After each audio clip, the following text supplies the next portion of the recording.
ஓம் சத்குரு சாய்நாதாய நமோ நமக. எனது முதன்மை பேராசிரியர் மேற்பிக்கணிய ஜோதிட கலையரசர் ஆதித்ய குருஜி ஐயா அவர்களை வணங்கி இந்த பதிவை இடுகிறேன். திருமண பொறுத்த சம்பந்தம் தாங்க. திருமண தோஷத்தை முகூர்த்தம் சரி செய்யுமா?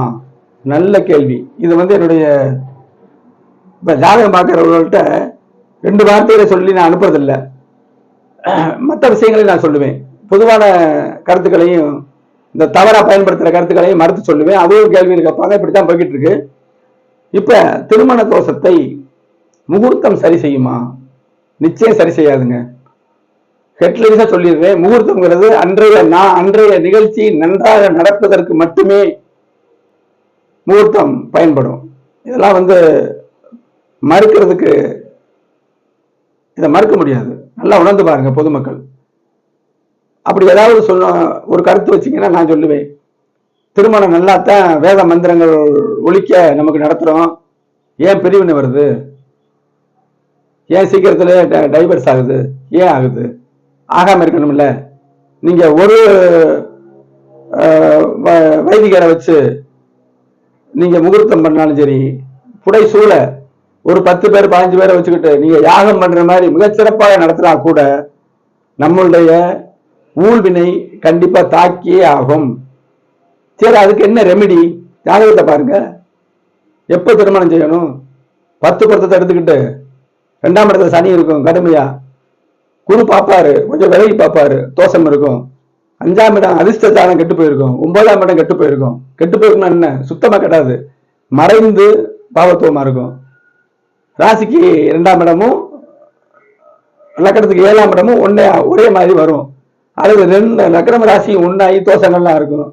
அவங்க பருவத்தை திருமணம் செய்யணும். என்கிட்ட 2 செட்டு நகை இருக்கு, நான் பெண்ணு கொடுப்பேன், என்னால முடியும் அப்படின்னு நீங்க சொன்னீங்கன்னா கர்மவினை தீண்டும். ஜோதிடம் மகா அற்புதமான விஷயம். திருமணம் லேட்டா செய்யணும், லேட்டா தான் செய்யணும். இதுல வசதி வாய்ப்பு இல்ல, எனக்கு நிறைய இருக்கு, பணம் இருக்கு, நான் சாதிப்பேன், ஒரு கதைக்கு ஆகாது. அப்ப கிரகங்கள் காட்டுவது நம்மளுடைய முன்வினையை எடுத்து காட்டுது. அதன்படிதான் நம்ம நடக்கணும். மீறி நடக்கக்கூடாது. மீறி எதிர நடக்கணும்.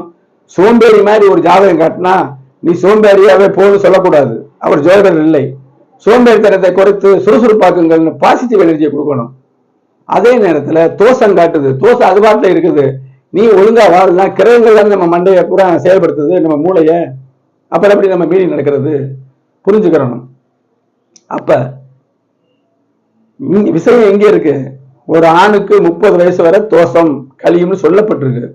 அதை பிரத்யேகமா பார்த்தோம்னா அவருடைய தசாபத்திகளையும் அடிப்படையுடைய பாவத்துவங்கள் சுபத்துவத்தை கணக்கிக்கிட்டு எந்த தசாபத்தியில் அவருக்கு வெளிவு வரும், லக்கணம் 7ஆம் இடம் 2 குடும்பஸ்தானம் 3 11 12 சுக்கிரன், இந்த நிலைகளை எல்லாம் நம்ம பார்த்து அடிப்படையில 5ஆம் அதிபதி கௌரவஸ்தானம், அது 5ஆம் அதிபதி மறையாம அற்புதமா இருந்து 9ஆம் அதிபதியும் மறையாம அற்புதமா இருந்தா, 9ஆம் அதிபதியும் 5ஆம் அதிபதி கெடாம இருந்தா அவர் எந்த இக்கல்லை மாட்ட மாட்டாருங்கிறது பொதுவான விதி. அப்படியே மாட்டினாலும் மீண்டு வருவார். இப்படி அடுத்து அந்த விஷயங்களை நம்ம தீர பார்த்தா மட்டுமே ஜோடத்துல ஒழுங்கா பலன் சொல்ல முடியும். அப்ப முகூர்த்தத்தை நான் நல்லா நடத்துறேன், தோஷம் இருந்தாலும் அது சரியாயும் நினைச்சீங்கன்னா தவறு கண்டிப்பா இல்லை. அப்ப நான் நாத்திகர்லாம் கிடையாது, இறைவனை நம்புவேன், முழுசா நம்புறேன். ஒரு குண்டூசியை எடுத்து நகட்டி வச்சா கூட அதுக்கு இறைவன் அருள் தேவை அப்படின்னு நினைக்கிறேன். சாதாரண ஒரு விஷயம், ஒரு ஆணி கிடக்கு, அதை தூரத்துல பண்றதுக்கும் இறைவனுக்கு என்னையா இருக்குன்னு கேட்டீங்கன்னா, எந்த செயலை நம்ம ஒரு கருவி தான், இயக்குவது புறம் இறைவன்.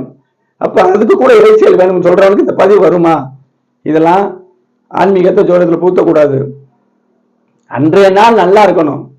அதுக்குதான் முகூர்த்த மொழிய லவ் பண்றாங்க, திடீர்னு ஒருத்தர் ஓடி போய் திருமணம் பண்றாங்க, அவங்க நல்லாவே இருக்கிறது. ஓடி போய் திருமணம் பண்ணாலும் நல்லா வாழ்வாங்க, சம்மதத்தோடு திருமணம் பண்ணாலும் ஃபெயிலியர் ஆகும் இருக்குல்ல. அப்ப ஓடி போய் திருமணம் பண்ணும்போது ராஜகாலத்துல தாலி கட்டுறாரு ஒரு கோயில்ல வச்சு, என்ன கெடுதல் வந்துட போகுது? தசாபதிகள் நல்லா தான் வாழ்வாரு, சந்தோஷமா வாழ்வாங்களே. அதனால திருமண தோஷத்தை முகூர்த்தம் என்பது சரி செய்யாதுங்கிறது உறுதியா நான் சொல்றேன். என்னை பற்றி சொல்கிறேன்.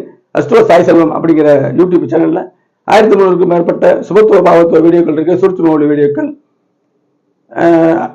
அதன் அடிப்படையில வீடியோக்கள் போட்டிருக்கேன், பாருங்க. கல்வி, திருமணம், 2ஆம் திருமணம், திருமண வாழ்வின் தரம், வெளிநாட்டு வாழ்க்கை உள்பட எதுவாக இருந்தாலும் நீங்க ஜாதகத்தை அதை பாருங்க, சப்ஸ்கிரைப் பண்ணுங்க, லைக் பண்ணுங்க, ஷேர் பண்ணுங்க. உங்களுக்கு எந்த ஒரு கேள்வியாக இருந்தாலும் இந்த திரையில் இருக்கக்கூடிய வாட்ஸ்அப் நம்பருக்கு 9080571370 என்கிற நம்பருக்கு 9080571370 அப்படிங்கிற நம்பருக்கு வாட்ஸ்அப் செய்து ஜாதகத்தை அனுப்புங்க.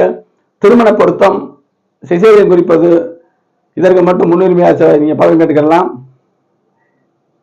பொதுவாக ஒரு சுலோவா ஒரு சில செய்திகளை கேட்டுக்கிறோம், அவசரம் இல்லாம கேட்டுக்கிறேங்கன்னா 2 நாட்கள் கண்டிப்பாகும்.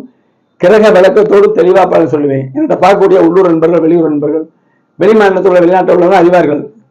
எடுத்த உடனே சொல்லிட்டு நான் போறதே கிடையாது. தெளிவா விளக்கத்தை சொல்றேன். சரியா? அது உண்மையினாலதான் அதை நான் சொல்றேன். நீ கேட்டு தெரிஞ்சுக்கலாம். குடும்ப ஜாதகங்களை சேர்த்து பார்த்தீங்கன்னா வெகு துல்லியமா அறியலாம். திருமண பொருத்த தரத்தையும் நீங்க தெரிஞ்சுக்கலாம். சிசேரியன் படிக்கிறதுக்கு குழந்தை எல்லாருக்குமே ராஜாவாட்ட வாழ்றதுக்கு தான் ஆசை, பிறக்கிறதுக்கு. நமக்கு அந்த பிராப்தம் இருக்கணும். நம்ம ஜாதகத்துல 5ஆம் இடமும் குருவும் கெட்டு போகாம இருக்கணும். எக்ஸ்ட்ரா பௌர்ணமி எடுத்தா நல்ல பிள்ளைகள் பிறக்கும். அதை தெரிஞ்சுக்கிட்டு உறுதியாக குறிச்சு கொடுக்குறேன். அடுத்து ஒரு பயனுள்ள வீடியோ சந்திப்போம். நன்றி, வணக்கம்.